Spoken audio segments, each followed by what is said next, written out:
Bonsoir et bienvenue sur ma chaîne dédiée à la philosophie, plus précisément la philosophie arabe. Assalamu alaikum, ahlan wa sahlan.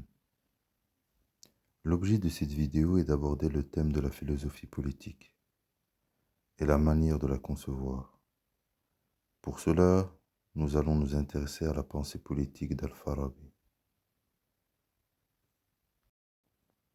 Al-Farabi, de son nom complet, Abu Nasr Mohammed ibn Mohammed Al-Farabi, est l'un des plus grands philosophes de l'âge d'or de la philosophie arabe. Il est né vers l'an 872 de l'époque médiévale à Farab, une région située entre ce qu'on appelle actuellement le Kazakhstan et le Turkménistan. Il s'éteint vers 950 à Damas, dans l'actuelle Syrie.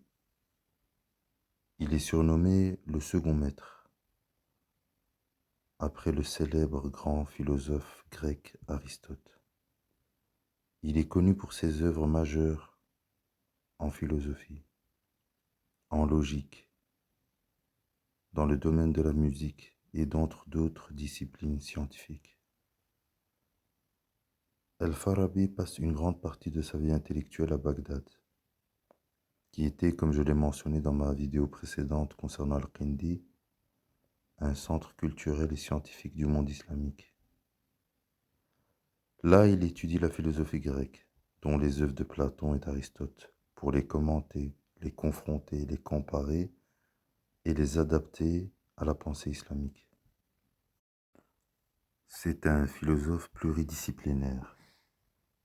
À travers ses œuvres, tout comme d'autres philosophes, il tente de réconcilier la foi et la raison, affirmant que la philosophie ne contredit pas la religion, mais qu'elle peut en approfondir la compréhension. Son influence est immense. Il a inspiré des penseurs musulmans, comme par exemple Avicenne, Ibn Sina, Averroès, Ibn Rushd, ainsi que des philosophes chrétiens médiévaux tels que Thomas d'Aquin. Il joue un rôle central dans la transmission de la pensée grecque vers l'Occident chrétien, préparant ainsi le terrain de la Renaissance européenne. Al-Farabi laisse l'image d'un penseur rigoureux, d'un sage universel, et d'un pont entre les civilisations grecques, islamiques et occidentales. Dans cette vidéo, nous allons nous concentrer sur une discipline bien précise parmi ses œuvres, la philosophie politique. Donc sa philosophie politique est à la fois passionnante, peu connue, ou du moins pas assez. La philosophie politique d'Al-Farabi est très platonicienne, voire idéaliste, comme fondement et vision pour une société harmonieuse, stable, et comme le dit si bien Al-Farabi, vertueuse. Cette vidéo sera donc une introduction à sa philosophie politique seulement, car le sujet est très vaste et complexe pour le traiter ici entièrement. Nous aborderons donc une branche des sciences politiques, qu'est la philosophie politique. Étant également diplômé en sciences politiques, ma passion pour la philosophie politique m'a poussé à comprendre la pensée politique d'Al-Farabi durant mes études dans cette discipline. Son œuvre philosophique la plus célèbre dans ce domaine est La Cité vertueuse, dite en arabe Al-Medina al-Fadila, dans laquelle il décrit une société idéale dirigée par un chef philosophe en se référant à Platon dans son célèbre ouvrage de philosophie politique, La République. À l'image du roi philosophe, Al-Farabi conçoit la même idée en articulation avec le législateur musulman pour la société vertueuse. Pour Al-Farabi, cette cité parfaite repose sur la justice, la sagesse et la vertu, et elle s'oppose aux cités ignorantes ou corrompues. Al-Farabi reste la principale figure de la philosophie politique à travers ses œuvres en terre d'islam à l'époque médiévale. En se basant sur les textes grecs, principalement ceux de Platon, il arrive à concevoir une manière de penser de construire et d'harmoniser la société. Pour lui, les lois, ce qu'on appelle la norme, issue du terme grec nomos, qui veut dire loi, règle, coutume, juridique, ne sont pas immuables, mais muables à travers le temps. Selon Al-Farabi, l'islam est une norme qui est révélée au prophète. Mais sa manière de concevoir les sciences politiques est beaucoup plus complexe que cela.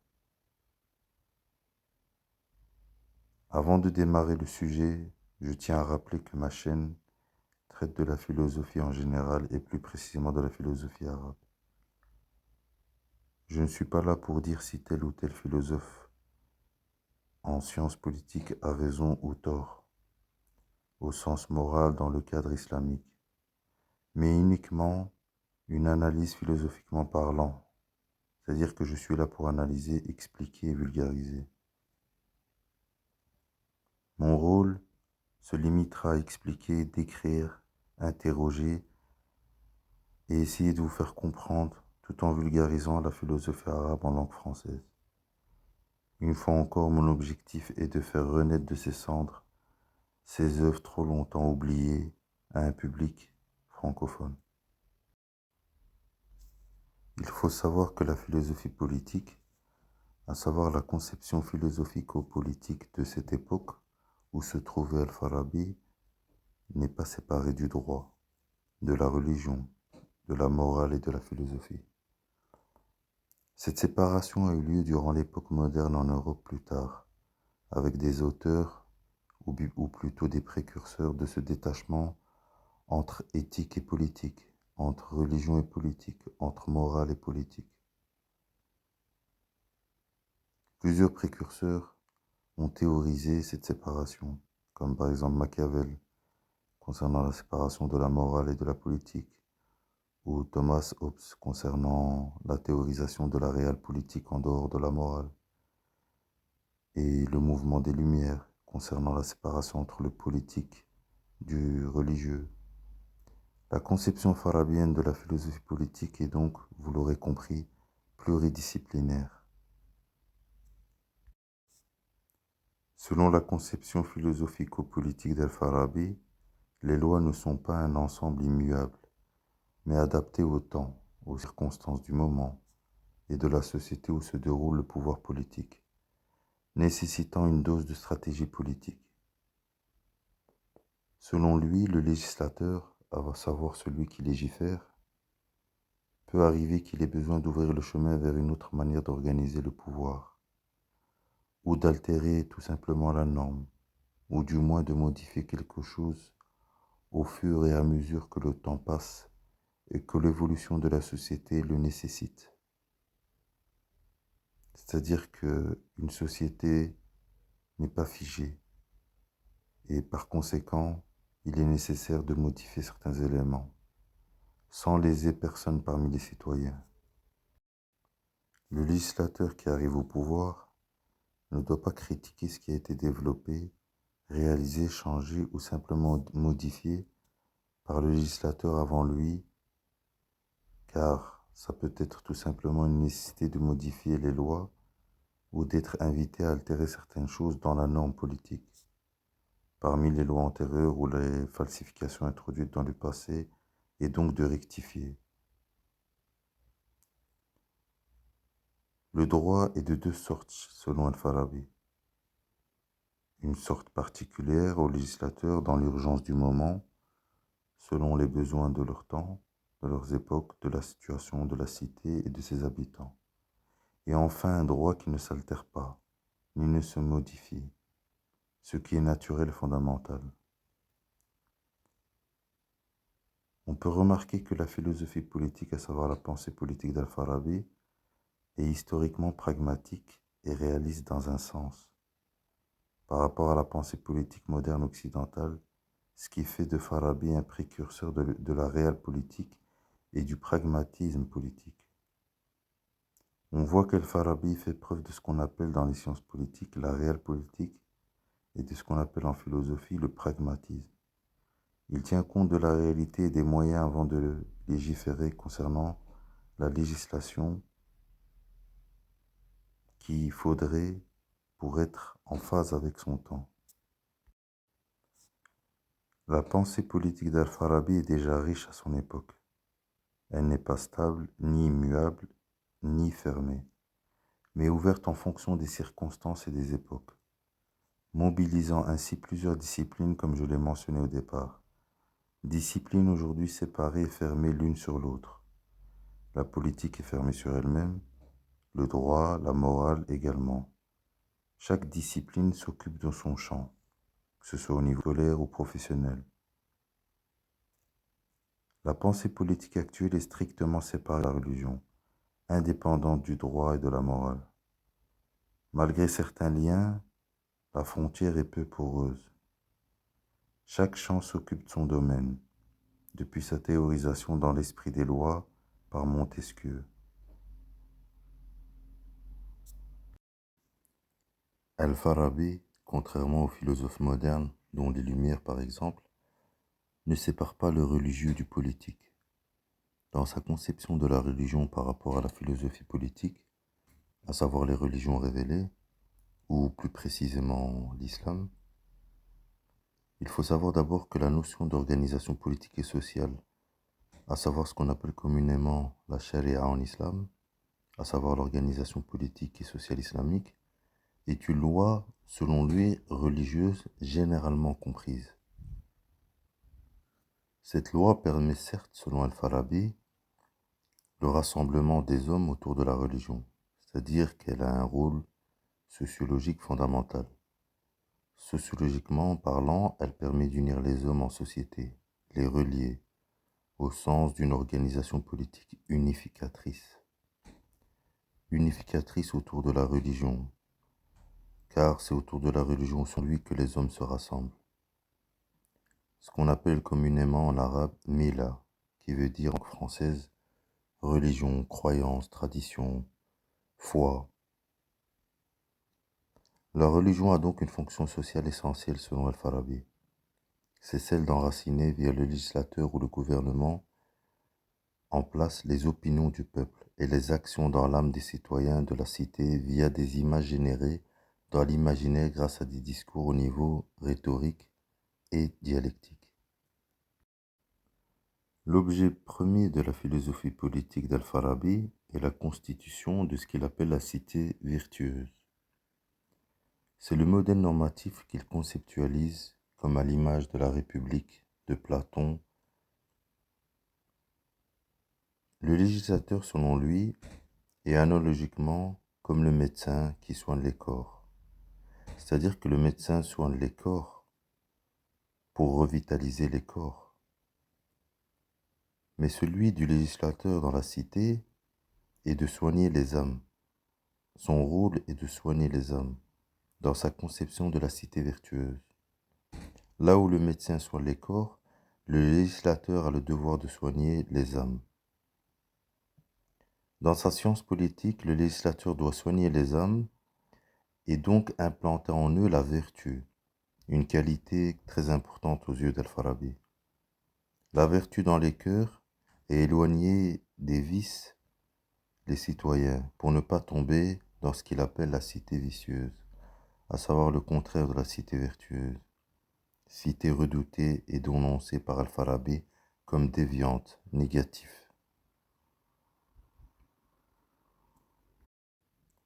Le législateur doit avoir donc les capacités d'implanter la vertu dans la société, sinon la société est en péril. Elle risque de tomber dans ce qu'il appelle la cité vicieuse, qui est pour simplifier une société en crise sociologiquement parlant, où les liens sociaux se brisent. Implanter la vertu dans les âmes des citoyens, cela est essentiel pour la vie d'ici-bas, car elle permet l'harmonie sociale dans la société, mais également dans l'au-delà, car elle permettra la réussite des citoyens le jour du jugement. Et pour revenir à ici-bas, elle permet également d'éviter la cité vicieuse et ses conséquences, ses conséquences ici-bas et ses conséquences dans l'au-delà. Cette cité vicieuse qui est déviante est le résultat négligeant la vertu au sein de la société. Selon Al-Farabi, la négligence de la vertu mènerait vers 4 types de cités déviantes, ou dites vicieuses. Le premier type est la recherche du plaisir, à savoir une société qui se concentre dans l'objectif unique de rechercher le plaisir. Le deuxième type est la recherche de la richesse, le bénéfice, les ressources. Le troisième type est la recherche de l'honneur seulement. Et le quatrième type est la recherche de la domination au lieu de la vertu tout simplement.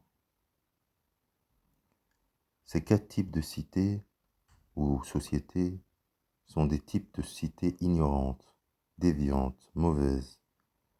Elles sont le contraire de l'absence de la société vertueuse. La cité vertueuse comporte des citoyens bien éduqués. Via le législateur, ces citoyens-là ont reçu une bonne éducation et se sont vus implanter en eux la vertu depuis leur plus jeune âge. Cette vertu nécessaire dans leurs âmes, nécessaire depuis l'enfance, car depuis l'enfance, ils sont enracinés par des habitudes appelées habitus, sociologiquement parlant, menant vers la justice, la vertu et le bonheur. Le législateur en charge de cela doit aussi avoir la capacité de s'adapter, à savoir avoir le sens de l'adaptation. Qu'est-ce que j'entends par avoir le sens de l'adaptation dans le cadre de la philosophie politique? Avoir le sens de l'adaptation, c'est pouvoir s'adapter aux circonstances dans lesquelles le législateur se trouve, concernant des notions universelles. Il doit donc tenir compte de l'époque, du lieu où se situe la société qu'il a en charge. Et cela est un art, l'art de s'adapter à l'époque, au lieu, en prenant les mesures nécessaires, à savoir les mesures prises au nouveau contexte historique et spatial. Ces mesures prises permettront de tenir compte des besoins nécessaires pour atteindre un objectif.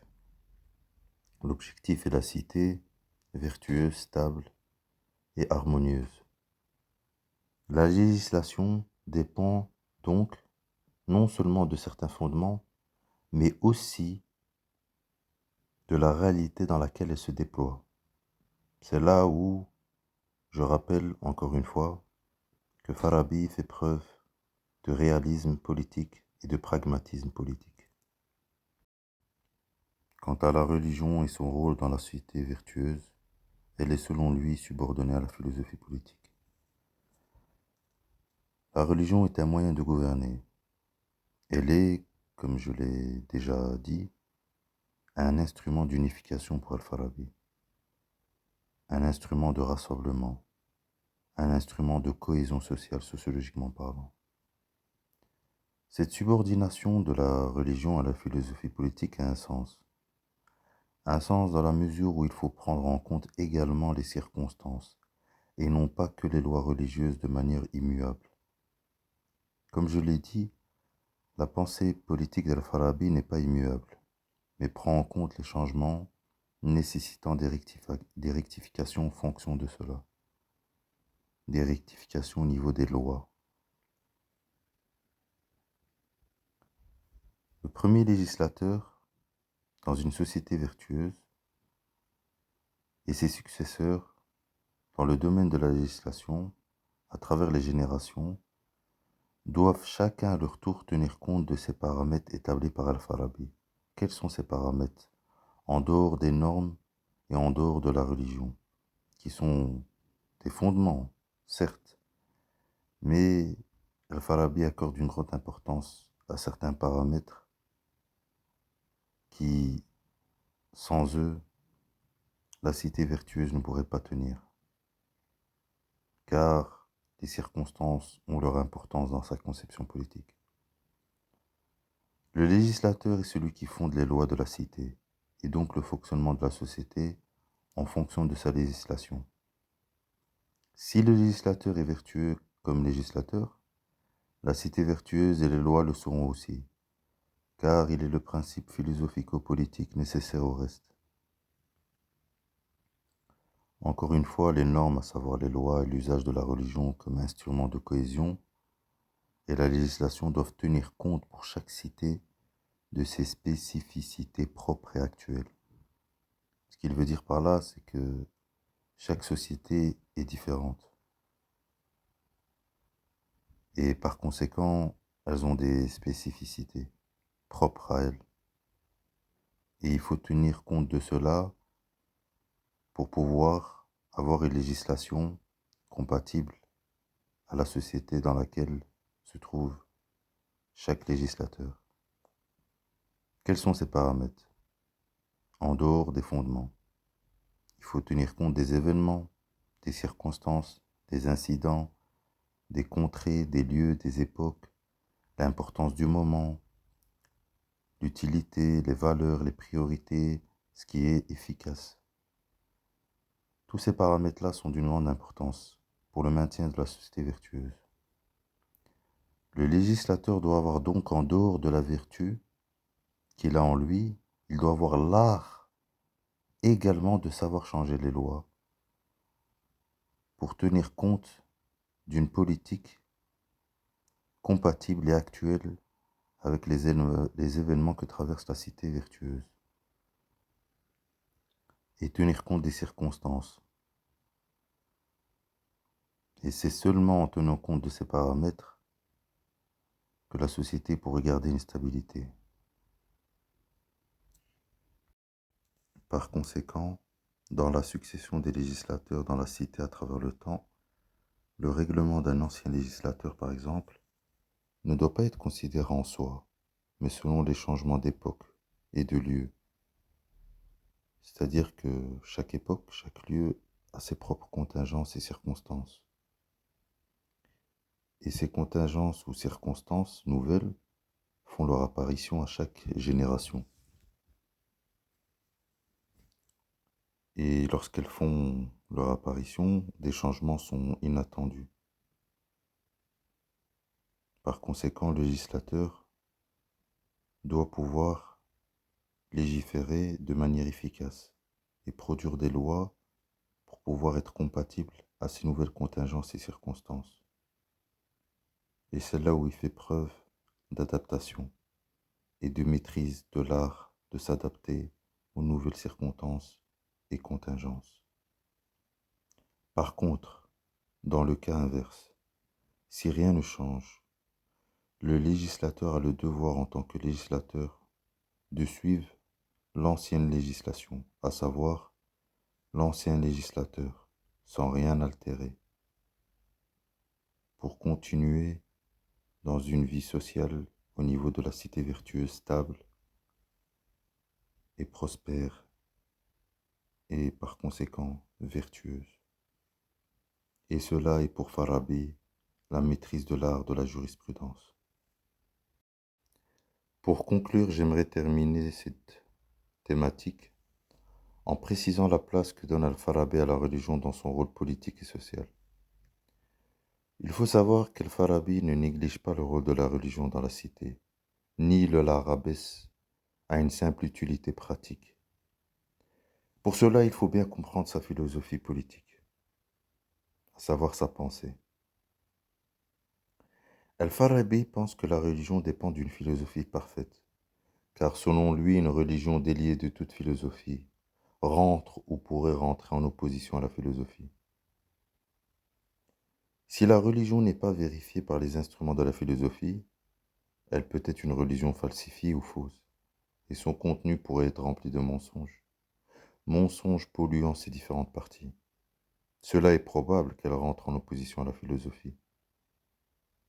Si tous les arts de la syllogistique qui distinguent alors la religion véridique des religions fausses ont été utilisés et ont été examinés par rapport à une religion, alors la religion reste un instrument de cohésion sociale efficace.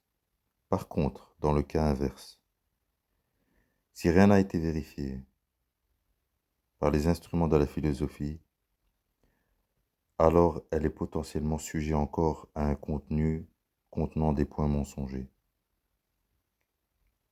Car si cette religion est créée par des hommes sans vérification par les différents arts de la syllogistique, alors la religion est une religion corrompue et qui pourrait corrompre le peuple, à savoir les citoyens de la cité.